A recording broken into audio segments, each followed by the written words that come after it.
कारुणिक तथागत बुद्ध परम पूज्य बाबा साहब बोधिसत्व डॉक्टर बी.आर. अम्बेडकर के चरणों में नमन करते हुए आज यहाँ पर इस कार्यक्रम में उपस्थित हमारे समस्त मिशनरी बंधुओं, उपासक उपासिकाओं, आज का यह जो पावन अवसर है जिसमें हम लोग यहाँ पर एकत्रित हुए हैं, परम पूज्य बोधिसत्व बाबा साहब अम्बेडकर की 131वीं बर्थ एनिवर्सरी की जयंती मनाने के उपलक्ष्य में यहाँ पर हम लोग एकत्रित हुए हैं। मुझसे पहले वक्ताओं ने बाबा साहब के बारे में बहुत सारी बातें बताई हैं, क्योंकि बाबा साहब के बारे में बताने के लिए इतना कुछ है कि समय कम पड़ जाता है, तो मैं बहुत ज़्यादा आज भाषणबाजी पर जोर नहीं दूंगा। अपनी बात संक्षिप्त में एक कहानी के माध्यम से मैं कहना चाहता हूँ, क्योंकि हमको सभी को पता तो है ही कि बाबा साहब ने किस तरीके से स्वयं के परिवार को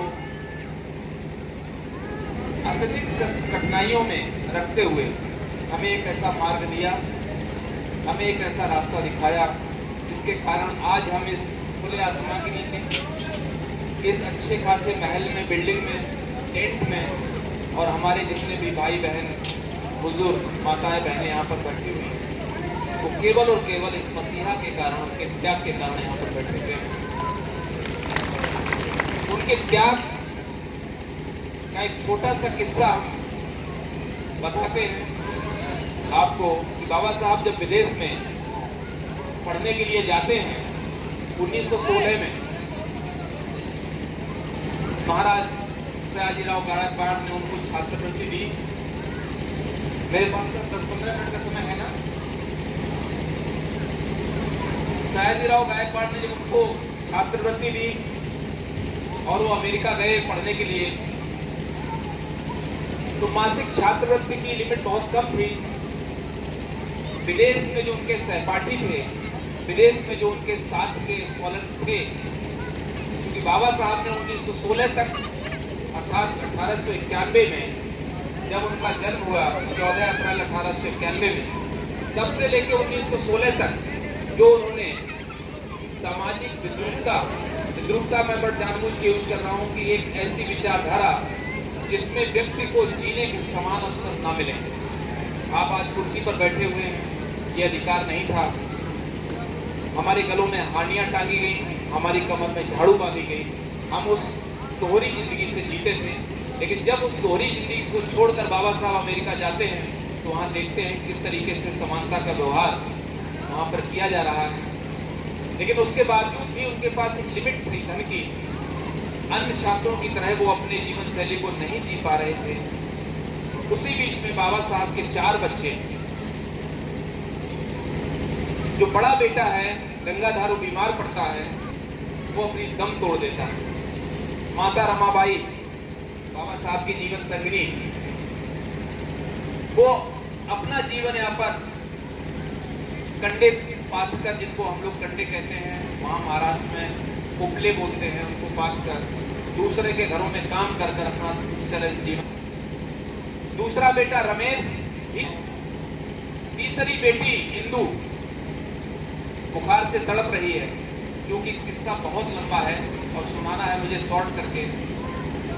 बेटी इंदू तड़प रही है बुखार में, माता रमाबाई उसको गोद में लेके डॉक्टर को दिखाने जा रही होती हैं। रास्ते में डाकिया आता है, वो एक मनी ऑर्डर देता है माता रमाबाई को। माता रमाबाई उसको खोलती हैं और पढ़ती हैं। बाबा साहब उसमें ये लिखते हैं कि रमा, बाबा साहब अपनी पत्नी को प्यार से रामू और रमा कहते थे, तो उन्होंने कहा कि रमा, आप लोग रुकोगे यहीं पे? यद्यपि मैं अमेरिका में बहुत ही सीमित संसाधनों के साथ अपनी पढ़ाई जारी रखे हुए हूँ, फिर भी मुझे कुछ पुस्तकें खरीदनी है, मेरे पास नहीं, इसी बस 10 मिनट अच्छा होता अगर गाड़ी लगी है ना, भेज देते। दूसरी जगह लगी है। माता रमाबाई गोद में बुखार से हिंदू को लिए है। एक तरफ बाबा साहब की चिट्ठी है। अब वो दुविधा में फंस जाती हैं कि मेरे पास जो चंद रुपए हैं उन रुपयों को क्या मैं बाबा साहब को दे दूं या फिर इस बेटी को इलाज करा दूं। अंततः वह निर्णय लेती हैं कि नहीं, ये पैसे बाबा साहब की पढ़ाई बाधित ना हो, उनकी पढ़ाई रुके ना, तो ये पैसे मैं उनको भेज देती हूँ। उन्होंने पैसे भेज दिए और हिंदू ने बुखार में बैठे भैया, ठीक है, ज़्यादा टाइम मत लेना, गाड़ी लगी है 6 बजे। बाबा साहब जब अपनी पढ़ाई पूरी करके आते हैं तो 3 बच्चे उनके जा चुके होते हैं। मुंबई हाई कोर्ट में वो प्रैक्टिस करते हैं। जब मुंबई हाई कोर्ट में वो प्रैक्टिस करना शुरू कर देते हैं तो माता रमाबाई को लगता है कि अब हमारा परिवार का खर्चा, अब हम अच्छे कपड़े भी पहन पाएंगे और भरपेट खाना भी खा पाएंगे, क्योंकि बाबा साहब को अब जो है काम मिल गया है। उनका चौथा बेटा जो राजरतन, बाबा साहब अक्सर कहा करते थे माता रमाबाई से कि रामू, हमारे 3 बच्चे असमय मृत्यु के शिकार हो गए क्योंकि हमने उनका इलाज नहीं करा पाया, लेकिन चौथा बेटा जो हमारा राजरतन है ये निश्चित रूप से राज करेगा और मैं इसको ऐसा बनाऊंगा कि राज करके ही जाएगा। तू देखना, तेरा सारा गम खत्म हो जाएगा। बाबा साहब प्रैक्टिस करते रहते हैं। उसी बीच में केस लगता है और राजरतन भी बीमार पड़ता है। राजरतन बीमार पड़ता है, इलाज के लिए पैसे नहीं है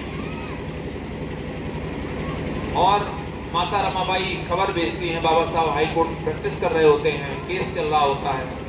वो जाके कहती हैं कि जाके बताओ साहब को कि राजरतन भी बुखार से तड़प रहा है, कम से कम आकर उसको देखें। तो वो उनको पुकार रहा है, बुला रहा है। बाबा साहब केस की पैरवी में छोड़ के आते हैं और देखते हैं कि राजरतन बुखार में तड़पता हुआ अपना जो है बाबा साहब को एकटक देख रहा है और बाबा साहब को देखते देखते ही जैसे ही बाबा साहब उसको गोद में उठाते हैं वो अपना दम तोड़ देता है।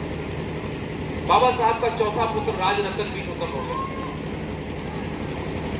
जब बाबा साहब का चौथा पुत्र राजरतन दुनिया छोड़ के चला जाता है तो माता रमाबाई का धैर्य टूट जाता है और वो चिल्लाने लगती है, चीखने लगती है और कहती हैं कि समाज की खातिर आपने जिस तरीके से समाज में सेवा का प्रण लिया है उसकी खातिर हमने अपने 4 बच्चे कुर्बान कर दिए।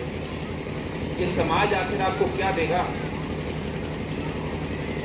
तो माता रमाबाई को समझाते हुए राजरतन का शव नीचे जमीन पर रख के बाबा साहब कहते हैं कि हे रमा, तू अपने 4 बच्चों को लेकर परेशान हो रही है।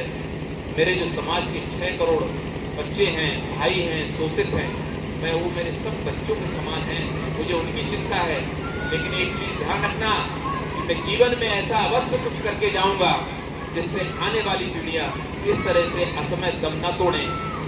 और इतना कहने के बाद वो जो बाबा साहब संकल्प लेते हैं कि मैं अपनी पढ़ाई को और आगे जारी रखूंगा। इसके बाद सयाजीराव गायकवाड़ की छात्रवृत्ति खत्म होती है, बड़ौदा राज्य को नौकरी करते हैं।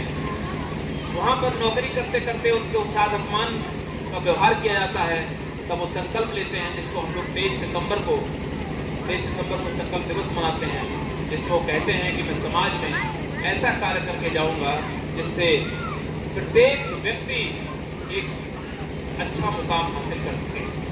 तो आज जो हम लोग यहाँ पर बाबा साहब का ये 131वीं जयंती का कार्यक्रम मना रहे हैं, तो हम लोग ये मैंने भूमिका इसलिए बताई कि बाबा साहब ने इतना त्याग किया है, इसलिए आज हम लोग बैठ के पंगत में बैठ के बच्चे हमारे खा रहे हैं, पी रहे हैं। ये हमको सब पानी का अधिकार या बहुत सारे जो भी अधिकार है, हमारी जो माताएं बहनें यहाँ पर बैठी हुई हैं, माताएं बहनें तो किसी भी समाज की हों, केवल हमारे समाज की नहीं, तो केवल और केवल बाबा साहब के कारण ही आज यहाँ तक पहुँचे हैं। बाबा साहब ने स्त्री और पुरुष में कोई अंतर नहीं किया।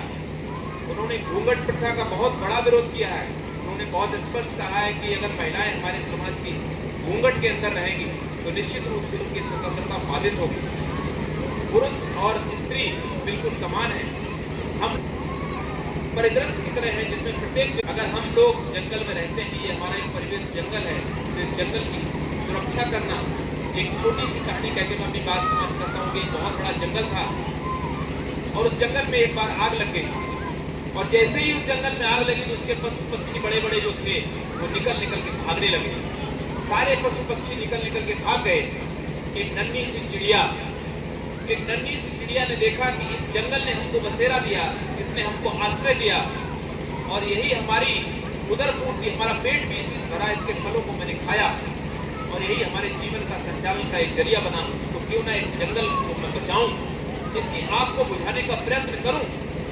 तो चिड़िया उड़ के जाती है तालाब के पास और तालाब में अपनी नन्ही सी चोंच में पानी भरती है और ऊपर उड़ के जाती है और जंगल में जो आग लगी हुई है उसके ऊपर डालती है। दूर खड़ा एक बंदर कह रहा है, हे चिड़िया ये तुम कर क्या रही है?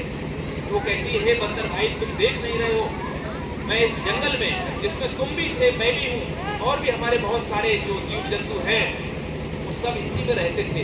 इसी जंगल ने हमको आश्रय दिया, इसी जंगल ने हमको खाना पीना दिया, हमारे बच्चे भी इसी जंगल में हुए और आज जंगल संकट में है, आज जंगल में आग लगी हुई है, तो हमारा दायित्व तो नहीं बनता है कि जंगल की आग को हम बुझाएं। जो आग लगी हुई है उसको बुझाने का तू अथक प्रयत्न कर रही है जो कि निष्काम साबित होगी। तो वो कहती है कि हे बंदर भाई मैं निष्काम तो साबित होंगी, मुझे पता है कि मैं चोंच में जितना पानी भर के ले जाती हूँ ऊपर उड़ के डालती हूँ वो तो पानी जंगल की आग तक पहुंचता भी नहीं है, वो तो बाष्प बन के उड़ जाता है। लेकिन जब भी इस जंगल का इतिहास लिखा जाएगा, जब भी इस जंगल की कहानी लिखी जाएगी तो मेरा नाम भी इसमें आएगा कि मैंने जंगल की आग को बुझाने का काम किया। तू बैठ के दूर तमाशा देख रहा है, तेरा नाम गद्दारों में आएगा। जब चिड़िया की इस बात को हाथी ने सुना तो हाथी ने कहा कि हे बहन मैं तेरे साथ हूँ, और हाथी ने एक हुंकार मारी। जैसे उसने हुंकार मारी तो बहुत सारे हाथी आए और उन्होंने तालाब से पानी भरा और जंगल के ऊपर छिड़काव किया और जंगल की आग बुझ गई। तो उस चिड़िया के प्रयत्न के कारण, उसके सार्थक प्रयत्न के कारण जंगल की आग बुझी और उस जंगल की आग बुझाने में जो इतिहास लिखा गया उस इतिहास में चिड़िया का नाम स्वर्ण अक्षरों में लिखा गया। तो आज जो हमारे समाज में आप लोग बैठ के कार्य कर रहे हैं, बाबा साहब के मिशन को आगे बढ़ाने का काम कर रहे हैं, आप लोग सब उस चिड़िया की तरह इस जंगल में हमारा जो समाज है, हमारे समाज में जो लोग पड़े हुए हैं, जो लोग समाज में ऐसे ऐसे पदों पर रह के समाज को आगे बढ़ाने का काम नहीं कर रहे हैं। बाबा साहब ने पे बैक टू सोसाइटी की बात कही। बाबा साहब ने कहा कि प्रत्येक व्यक्ति अपनी नेक कमाई का जो भी कमाता है उसका 20वां हिस्सा दान करे, समाज में तभी हो सकता है। तथागत बुद्ध की प्रेरणा आपको पता हो है या नहीं है मुझे नहीं पता, आज तक की सभ्यता के इतिहास में महामानव तथागत गौतम बुद्ध से बड़ा कोई भी विचारक, कोई भी दार्शनिक नहीं हुआ। ये प्रथम पायदान पर है। और सिंबल ऑफ द नॉलेज, जिनको कोलंबिया यूनिवर्सिटी ने डिकेड के पीरियड में कहा कि आज तक के इतिहास में जितने भी लोग कोलंबिया यूनिवर्सिटी में पढ़ने आए उनमें से डॉक्टर अम्बेडकर जैसा छात्र कभी नहीं आया। ये 6वें पायदान पे है। चंद लाइन है कि आहों से पत्थर पिघलेगा, आहों से पत्थर पिघलेगा, तुम इस धोखे में मत रहना और कहीं तुम्हें इंसाफ मिलेगा, इस धोखे में मत रहना। भारत के जर्रे जर्रे में, भारत के जर्रे जर्रे में और सबका अपना हिस्सा है और बुला बुला कर कोई देगा, इस धोखे में मत रहना। भाग्य और भगवान तुम्हारे, भाग्य और भगवान तुम्हारे केवल एक छलावा है और छप्पर फाड़ के धन बरसेगा, इस धोखे में मत रहना, कहीं तुम्हें इंसाफ मिलेगा, इस धोखे में मत रहना। कार्यक्रम और भी हैं, हमारे गांव में भी कार्यक्रम लगा हुआ है, इसलिए मैं क्षमा चाहूंगा कि मुझे बोलना तो क्योंकि बहुत है और मैं तो पिछले 15 साल से बोलते ही चला रहा हूँ तो इन कार्यक्रमों में, लेकिन आप लोगों ने ये कार्य किया है ये बहुत ही अच्छा मिशन का कार्य है। और गाँव में इस तरीके के जब कार्य होते हैं तो हमारे जो बच्चे हैं और जो संचालक महोदय आप जो प्रयत्न कर रहे हैं बहुत साधुवाद की आप बात करें कि आप बच्चों को मंच पर लाके बोलने की जो कला सिखा रहे हैं। वो बच्चा देख रहे हैं तो मैं कांप रहा था उसका हाथ, लेकिन कांपने से हमको नहीं डरना। बच्चों को और महिलाओं को, खासकर इन लोगों में लड़कियों को भी मंच पे बुलाइए और उनको भी माइक पकड़ाइए और बोलना सिखाइए, क्योंकि समाज में जब तक हमारी नारी शक्ति आगे नहीं आएगी तब तक समाज का बहुत ज्यादा विकास नहीं हो पाएगा। पुनः आप लोगों ने मुझे जो मान और सम्मान दिया, यहाँ अपनी बात कहने के, व्यक्त प्रदर्शन करने का जो अवसर दिया, इसके लिए बहुत बहुत साधुवाद और बहुत बहुत मंगल कामनाएं। सभी को मैं